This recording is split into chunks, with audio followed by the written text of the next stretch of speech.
आज काहींना त्या ठिकाणी दम दिला जातो, बोलवलं जातं।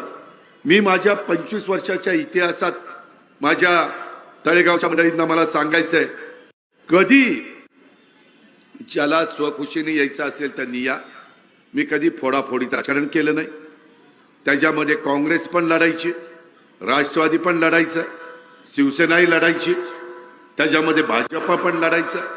आज काय चाललंय, ह्याला फोडा त्याला फोडा, त्याला इकडे घ्या त्याला तिकडे घ्या।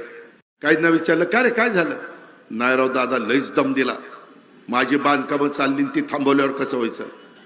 हे असले धंदे चालले, हे पिंपरी चिंचवडमध्ये पिंपरी चिंचवडकरांनी खपून घेता कामा नये। शेवटी सगळ्याला न्याय मिळाला पाहिजे।